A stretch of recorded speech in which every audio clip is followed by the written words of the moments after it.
que vous allez bien. Je préviens tout de suite, vous l'entendez très sûrement d'ailleurs, j'ai la voix complètement cassée.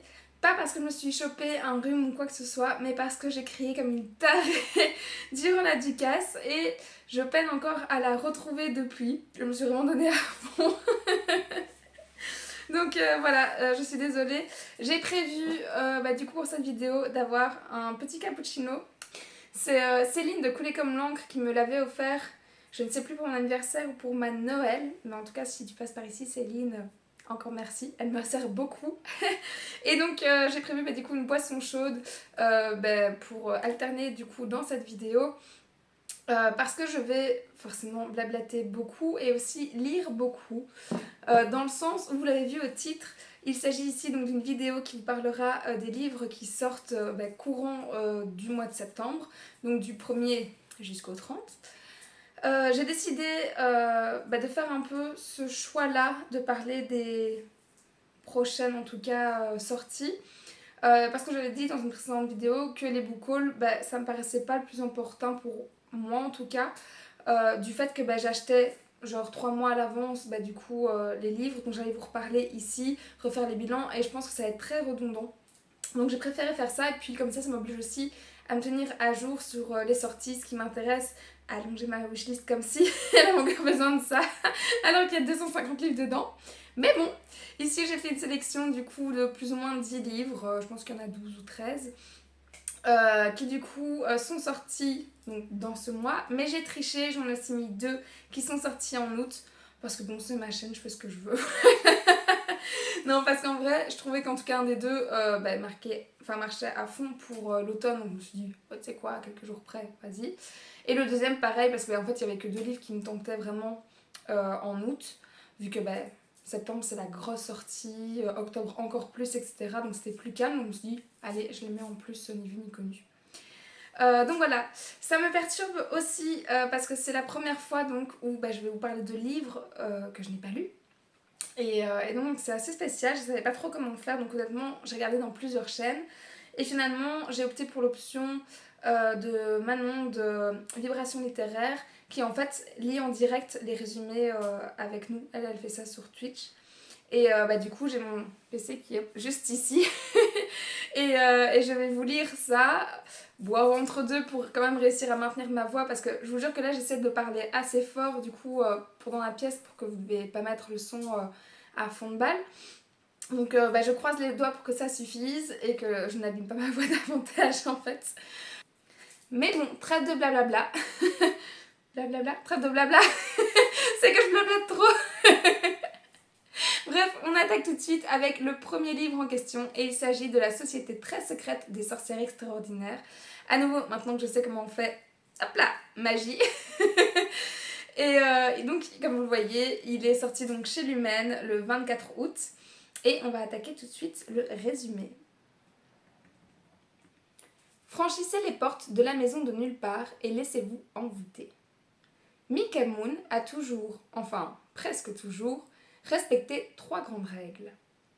Cacher sa magie, faire profil bas et rester à l'écart des autres sorcières, sauf à l'occasion de leur sacro-sainte réunion trimestrielle. La jeune femme a donc pris l'habitude d'être seule et a même passé le plus clair de sa vie d'adulte à d'aménager en prenant garde de ne jamais s'attacher à qui que ce soit. Un jour, pourtant, elle reçoit une intrigante offre d'emploi. Devenir la professeure particulière de 3 jeunes sorcières dans une mystérieuse propriété de Norfolk baptisée la Maison de Nulle Part.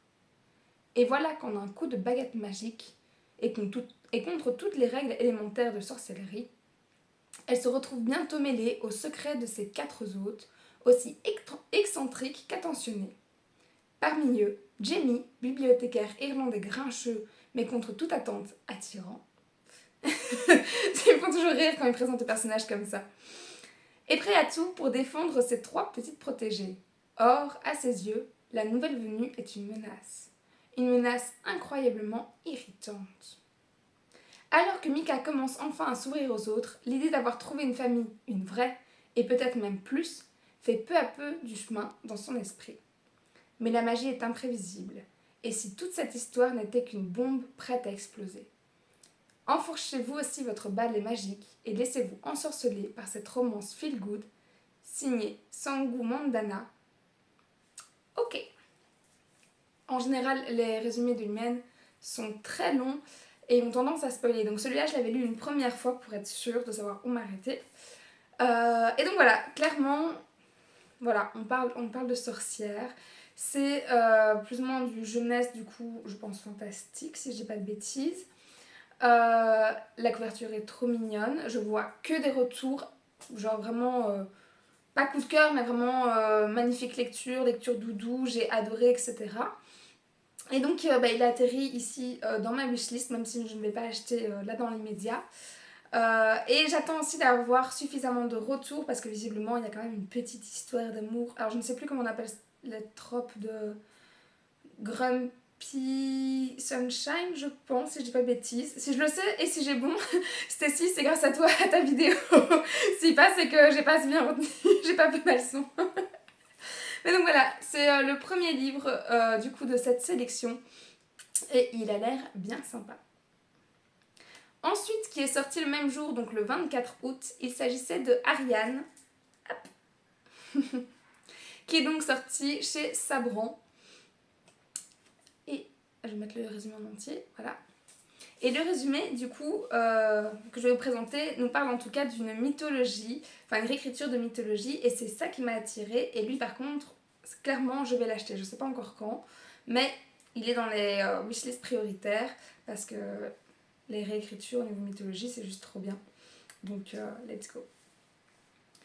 De tout temps, ce sont bien souvent les femmes qui payent le prix des crimes des dieux et des hommes. Le roi Minos règne d'une main de fer sur la Crète, terrorisant ses ennemis vaincus, ses sujets et sa propre famille.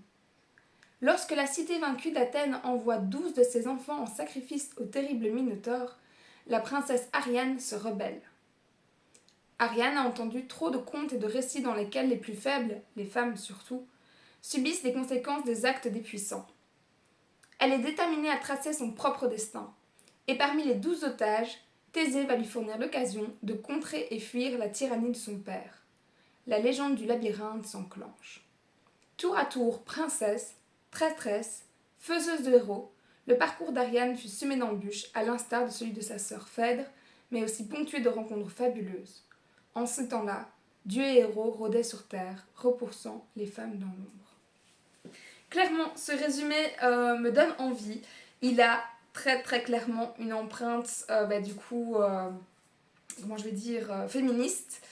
Et pareil, donc il me fait vraiment envie, mais j'attends d'avoir des retours dessus parce que les récits féministes, je pense, moi j'ai du mal souvent avec la façon dont c'est amené. Si c'est vraiment pour diaboliser à fond de balle les hommes, ça m'intéresse pas plus que ça en fait. Moi j'aime bien une héroïne qui va être badass, va vouloir casser un petit peu ses codes, etc. Je vais pas dire le patriarcat parce que à l'époque c'était pas... Je sais pas si ça s'employait en tout cas pour l'époque. Mais cette condition de femme, de victime, etc. Donc l'héroïne m'a l'air très très intéressante. Mais voilà, si à l'inverse, vraiment c'est diabolisé pour diaboliser et voilà, qu'on ne tire pas de leçons, qu'il n'y a pas forcément d'égalité ou de trucs comme ça à la fin, moi, voilà, c'est pas mon truc. Ça va plaire à plein de gens, ça j'en doute pas. Mais du coup, j'attends de voir suffisamment de retours dessus pour voir où se trouvent un petit peu ces limites-là. Au niveau du féminisme et des messages qui sont amenés. Puis, on passe au premier livre du coup de septembre et il s'agit du tome 2 de Tiziri qui s'appelle La volonté de... Alors, La volonté de Voiré, je sais pas comment on prononce, c'est V-W-A-R-E. Voilà. Et donc, donc c'est une duologie. Et donc forcément, elle va clôturer ici, vu que c'est le tome 2, de la saga donc Tiri. Et cette saga, honnêtement, je connais vraiment pas beaucoup de choses dessus. Ah oui, j'ai oublié de dire, c'était publié chez qui ça? Mince, il n'est pas noté au même endroit. J'aurais tendance à dire de mémoire chez Plume Blanche, mais je suis plus sûre, donc peut-être que je dis une bêtise, mais de toute façon, vous voyez ici et vous savez chercher de votre côté aussi, désolée. Mais je sais que le tome 1, du coup, il me semble, était un peu genre de la fantasy, parlait un petit peu de pouvoir magique, d'écologie, mais pareil, je me suis pas penchée plus que ça dessus.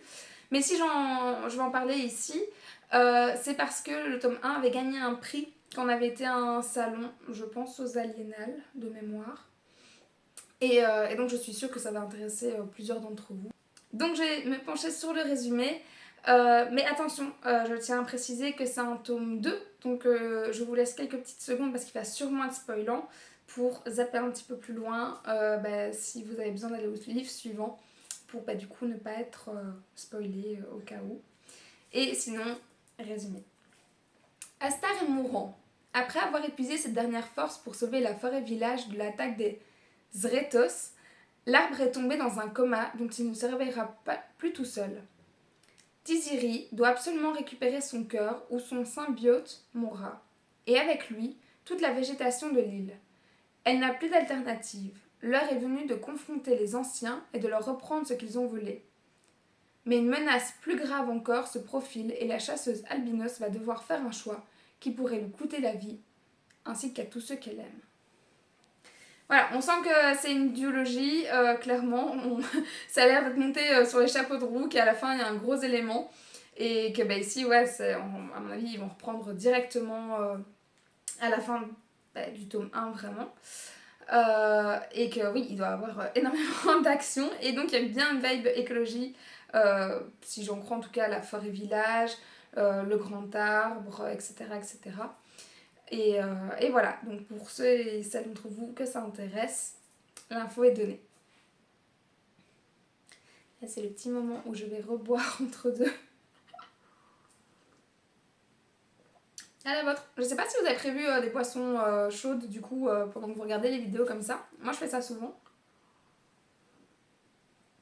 Donc faites votre choix. Hein. Faites même pause, allez vous en faire une, revenez. On accepte tout ici. Le cappuccino, le café, le thé, le chocolat chaud. Allez-y. Fin la pause. Ensuite, le deuxième livre du coup du mois est aussi un tome 2 et il sort le 6 septembre. Il s'agit de La fille de la reine sirène, qui est la suite de La fille du roi pirate. Et à nouveau, c'est une duologie donc. Et même chose, je ne sais pas grand chose en fait du tome 1. Si ce n'est que c'était un livre de piraterie, hein, fille du roi pirate, et que du coup je l'avais mis dans ma wishlist. Donc je rajoute celui-là, pareil, à ma wishlist, même si ce sera pour dans je ne sais pas combien d'années, un été, quand j'aurai besoin de nouveaux livres de pirates et que j'aurai déjà écoulé du coup ceux qui sont dans ma palle ici. Et il y en a un sacré paquet. Mais donc au cas où, résumé. Mission accomplie pour la princesse Alosa. Non seulement elle a rassemblé les 3 morceaux de la légendaire carte au trésor tant convoité, mais les pirates dont elle était captive sont à présent ses propres prisonniers sur son navire. Quant au terrible Vordan, il devra bientôt répondre de ses actes devant son père, le roi pirate. Et le plus savoureux dans tout cela, c'est que le lieutenant Raiden est désormais sous ses ordres. Il est temps de partir à la recherche du fameux trésor, et Alosa a un avantage de taille. Un équipage féminin intrépide qui n'a pas à craindre les chants de sirènes. Mais les langues se délient et Alosa va devoir se préparer à affronter un ennemi qu'elle n'avait pas soupçonné. Mais quoi de plus fort que la fille des pirates, si ce n'est que la reine sirène? Franchement, je me rappelle plus du tome 1, enfin du résumé que j'avais lu du tome 1, mais quand je vois ça, mais ça a l'air d'être canon. Genre pareil, quand on parle du coup d'héroïne badass, je pense que là on tient un sacré morceau. Au niveau péripéties, au niveau du coup du tempérament, un équipage féminin, pareil, très surprenant d'avoir un côté un peu féministe dans l'univers de la piraterie en fait. Donc tout un équipage, j'étais en mode genre oh et pareil, malin de mêler du coup le chant des sirènes parce qu'effectivement c'est aux hommes ouais, que les effets se produisent, qu'il y a des conséquences. Donc franchement, non, je trouve ça malin, là, tout de suite. Je sais pas ce que ça vaut. Enfin, je crois que j'ai vu des retours, que ça valait voilà, bonne lecture. Pas non plus la lecture du siècle qui détrône tout. Mais que ça se lisait bien et tout. Et franchement, ouais, contente d'ajouter celui-là à ma wishlist parce que je pense que pour le coup, il change, en tout cas, il brise un peu les codes par rapport à ça. Et ça peut être plutôt pas mal. Ensuite, le 6 septembre, nous avons L'Engrange-Temps, le tome 1. Et pareil, celui-là, je suis sûre et certaine qu'on va le voir partout. Ça fait un petit moment que je l'avais rajouté du coup dans ma wishlist. Et pareil, ce sera une question de temps avant que je les achète. Pardon. Je pense que ça va être une trilogie, si je dis pas de bêtises non plus, parce que j'ai pas vu full info. Et pareil, ceux-là, je les lirai, mais du coup, comme d'hab, quand ils seront tous sortis. Je vous mets la couverture, youp, ici. Et pareil, je la trouve très jolie, vraiment très jolie. Donc je vais vous lire le résumé tout de suite. En Graën, le temps a un pouvoir, et Sophie Delapointe ne le sait que trop bien. Car loin d'être une simple horlogère, Sophie est une vraie chronolangue. Elle parle aux Oranimas, ces horloges pourvues d'âme chargées de surveiller le palais et de prévenir les complots contre le royaume. Le quotidien parfaitement rythmé de la jeune femme se dérègle le jour où Dimitri, le frère jumeau du roi, lui demande de réparer un engrange-temps, une horloge magique extrêmement rare permettant de voyager dans le temps. Mue par un désir de revoir vivant son père, qui est décédé dans d'étranges circonstances, Sophie accepte d'aider le prince. Propulsée dans une aventure périlleuse à la cour royale, Sophie va réaliser à ses dépens qu'on ne joue pas avec les lois du temps sans en payer le prix. Franchement, trop hypé. Trop hypé. Je sais pas, le pouvoir du temps, moi c'est un truc déjà en général, j'adore ça. Par exemple, Doctor Strange qui contrôle un petit peu justement ce temps, l'espace, etc. Enfin en tout cas mélange les deux de mémoire. C'est mon Marvel on va dire préféré. J'adore quand il y a des changements de temps du coup dans les livres, c'est pour ça que j'aimais beaucoup aussi par exemple Harry Potter le tome 3 avec le retourneur du temps. Et je sais plus dans quel autre livre j'avais ça parfois. Mais ouais, non, c'est un truc, en principe, moi j'aime beaucoup, en tout cas, les recherches qui se sont faites dessus, etc. Et du coup, je trouve ça très prometteur. Puis, bah, du coup, j'aime déjà bien le vocabulaire, même si bon, là je le découvre, donc c'est un peu galère à vous le lire. Mais ouais, quand il y a vraiment un lexique au niveau du côté fantastique qui est imaginé, ou bah, du coup ici il y a quand même une intrigue qu'on sent sous-jacente sur la quête par rapport à son papa. Je me demande s'il va pas avoir un petit côté steampunk aussi qui va se dessiner avec tous les engrenages ou ce genre de choses. Franchement ça me plairait bien aussi. Le dernier que j'avais lu comme ça c'était Rouille du coup. C'était chez qui ça Pom pom. Je ne sais plus. Je ne sais plus. Enfin bref. Voilà, donc toutes ces petites informations que j'ai pu grappiller du coup dans ce résumé, plus la version moi j'adore, me donnent vraiment très très envie et j'ai hâte de voir les retours dessus parce que je sens qu'il va faire un carton. Enfin, en tout cas, c'est un pressenti, mais voilà, franchement. Ensuite, le 7 septembre, nous avons Inheritance Game, le tome 4, les frères Haunton. Ça marche bien quand je le lis dans ma tête quand même. Inheritance Game, si vous ne l'avez pas vu passer, je suis très étonnée, honnêtement. Parce que donc, c'est une dernière saga, du coup, ici c'était une trilogie pour l'instant, donc chez PKJ. Et ça a fait un carton. Alors, perso, j'ai lu la trilogie et je les ai retirés ici, mais très récemment, de ma bibliothèque. Parce que moi, j'avais pas été convaincue plus que ça par le tome 3. Le premier j'avais beaucoup aimé en fait, donc si je reprends un peu le principe pour remettre un peu en contexte, c'était du coup une fille, je cherche Avery, mais je sais plus son nom de famille, qui reçoit une lettre et en gros elle hérite de tout un manoir, domaine, etc. De quelqu'un qu'elle ne connaît pas, ou visiblement elle n'a pas de lien avec. Et le testament dit qu'en gros, elle peut en hériter si elle réussit à survivre du coup dans cette maison, du coup pendant 1 an, je pense.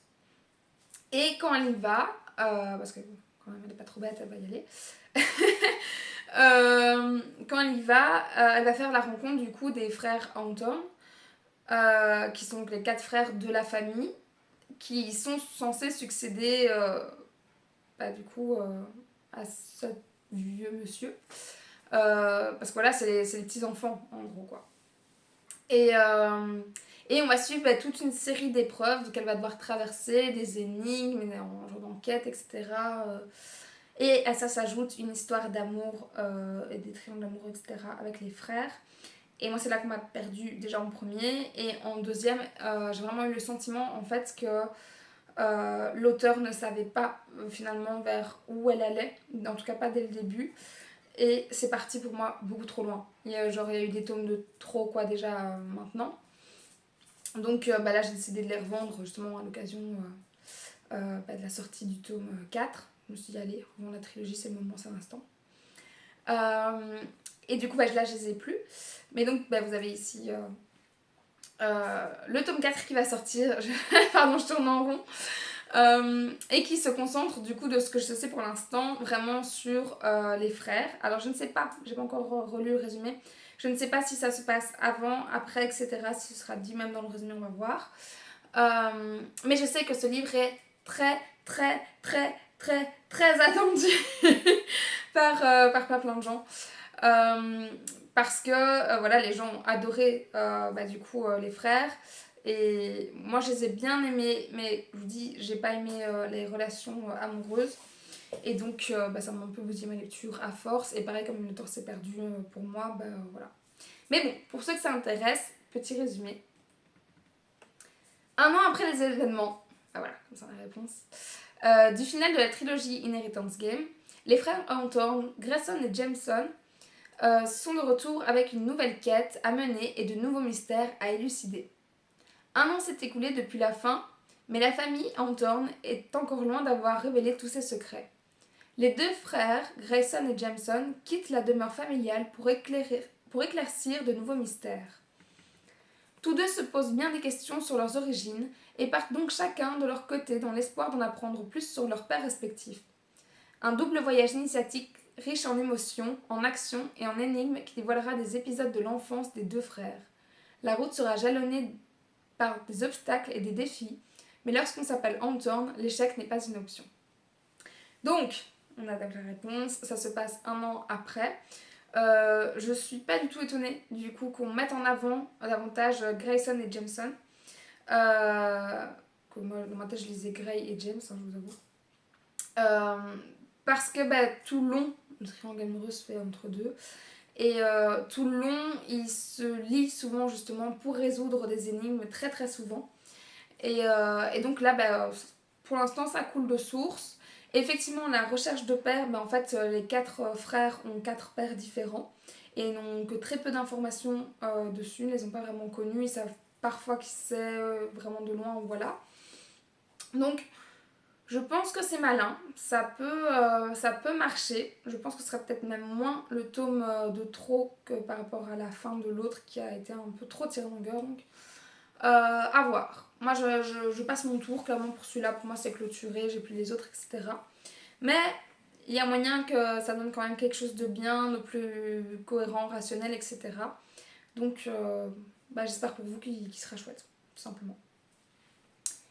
Puis, le 13 septembre, on a la dernière Amazon, que je mets, pareil, ici. Pareil, c'est pas un livre que je vais spécialement lire, acheter moi-même, je pense, mais je crois qu'il peut intéresser beaucoup d'entre vous. C'est publié du coup chez Rajo. Et je vais vous le résumer parce que vraiment, j'ai pas d'informations sinon dessus à vous communiquer. Donc, élevée par sa seule grand-mère dans les bas-fonds d'Athènes, Lysia a appris à survivre. Cependant, son existence bascule le jour où l'oracle Tirésias, remonté des enfers, lui annonce qu'elle est la dernière héritière du légendaire royaume des Amazones, vaincu par Thésée une génération plus tôt. Comment ça se peut le truc d'avant? Lysia a beau refuser ce destin trop grand pour elle, elle devient une cible pour des dieux de l'Olympe autant que pour les rois humains. Obligée de fuir Athènes, lancée dans un voyage incroyable aux confins du monde connu, Lysia luttera pour trouver sa propre route. Finira-t-elle oubliée, écrasée par l'histoire à son tour, ou deviendra-t-elle cette héroïne que les devins attendaient? Estelle Faye revisite la mythologie grecque avec un regard contemporain.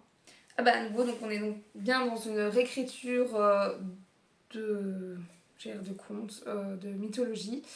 Même si je ne sais pas, je ne pense pas, non, que Lysia n'existe pas de base dans les récits.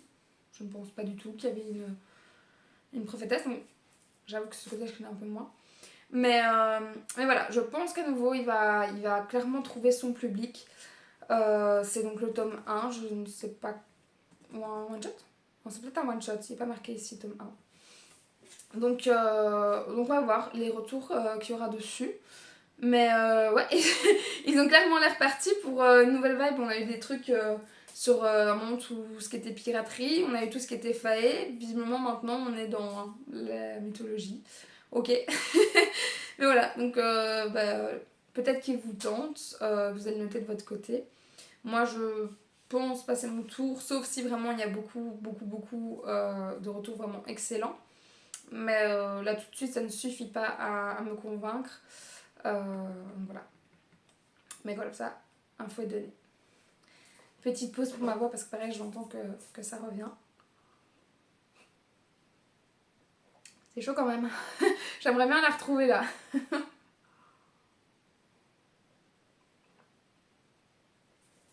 Ok, je vous fais pas attendre plus. Le suivant sort le 14 septembre, et il s'appelle Cache-Cache Mortel. Yop, juste ici.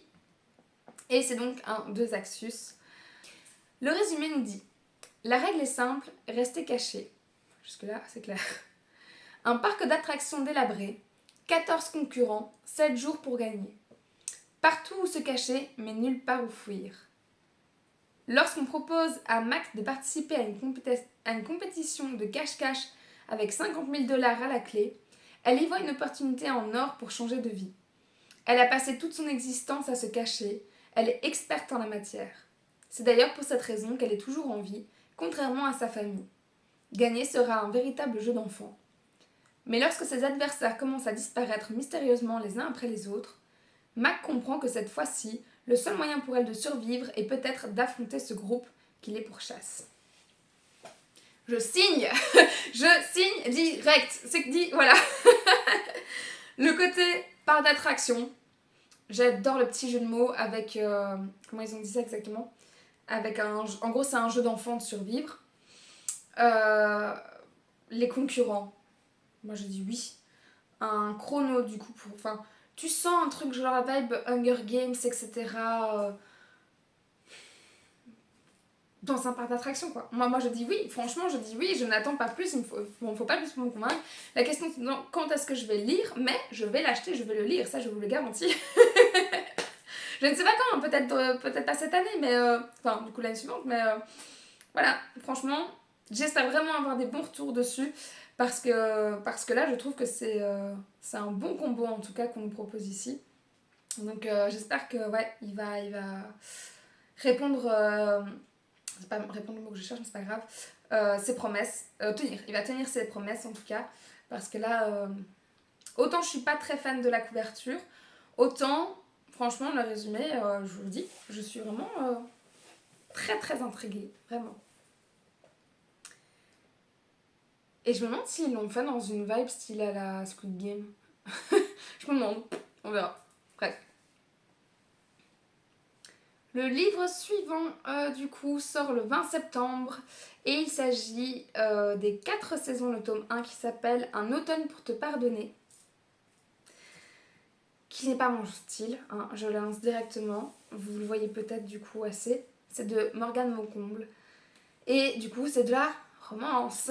Alors, avant de parler résumé, je n'ai lu aucun livre de Morgane Moncomble. J'en ai prévu un pour l'année prochaine parce que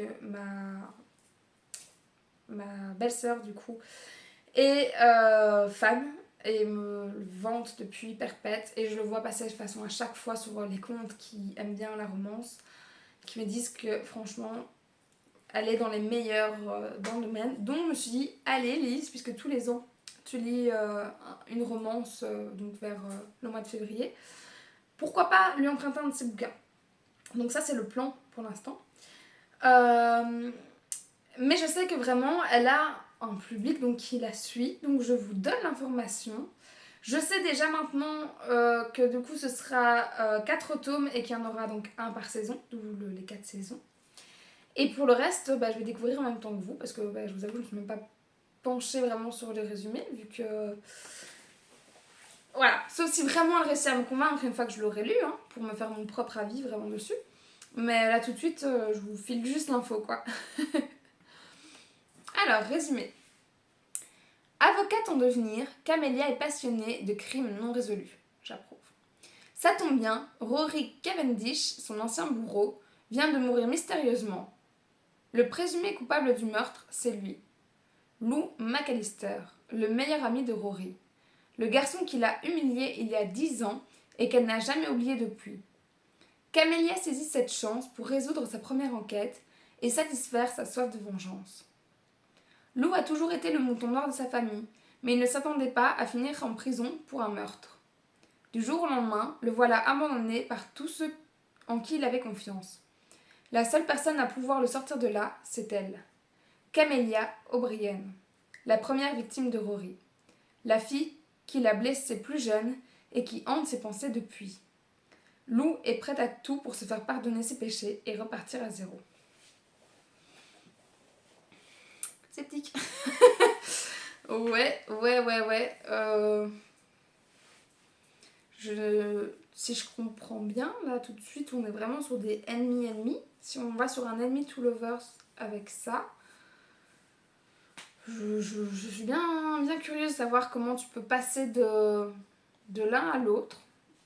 Faudra peut-être 4 tomes entiers, mais puisque c'est une romance, je sais pas. Voilà, vous avez l'info. Moi, clairement, je passe. Voilà. Je passe au suivant. Parce que j'ai rien grand chose d'autre à dire dessus, parce que pour le coup, je suis vraiment pas convaincue en fait. Même s'il y a un truc d'enquête, de meurtre ou quoi. Ouais, non, je suis pas hypée. On arrive du coup au dernier livre qui sort le 27 septembre et il s'agit de Chasseur d'éclairs, le tome 2, qui s'appelle Joyau d'Hélénis. La couverture est chouette et je ne sais plus du tout de quoi parler le résumé du tome 1. Je sais que c'était un jeunesse quand même et enfin, de mémoire il était vraiment dans la vibe de Steam Sailor, vu qu'on parlait un peu du coup de chasseurs, de piraterie. J'allais dire d'éclairs parce que c'est dans le titre donc je m'en rappelle. Voilà, merci Captain Obvious. De rien. Donc voilà, à part ça, franchement je me rappelle plus les informations du tome 1, mais j'avais vu de bons retours dessus. Et du coup je vais vous lire directement le tome 2. Comme d'hab, c'est un tome 2 donc ça risque de spoiler. Ça, vous le savez. Hein. Et donc on va clôturer avec ce résumé-ci. Alric est de retour chez lui avec Alicia, sa meilleure amie, et Drax, son griffon. Sa mission, retrouver le trésor d'Hélénis que les porteurs de lumière convoitent. Après l'échec de ses premières recherches, Alric décide de traverser avec ses 2 compagnons la barrière nuageuse des Rafaleuses, où ils iront de surprise en révélation. Leur quête du trésor pourrait bien les conduire à résoudre le plus grand des mystères de tous, la disparition des océans. Ah, mais c'est pour ça que du coup il me faisait penser mémoire à Steam Sailor. C'est que c'est des pirates du ciel.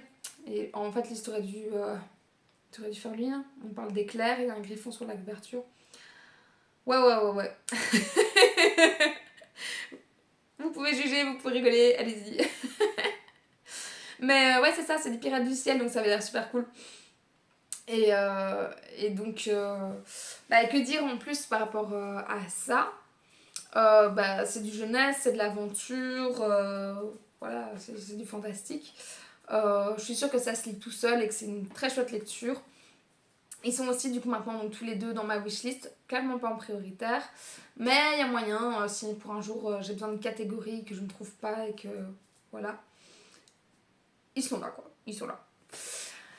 Donc voilà, c'était le dernier livre, donc j'ai pas compté exactement combien il y en avait. Mais je vais arrêter ici parce que à mon avis on doit... je dis ça mais en fait j'ai pas de chrono donc je suis toujours à l'œil. À mon avis on doit être à une bonne demi-heure, je dirais 30-35 minutes. Regardez le chrono et dites-vous que je suis en train de me planter. Ou pas, qui sait. Et du coup voilà, là c'est les livres donc, que j'ai sélectionnés pour ce mois-ci.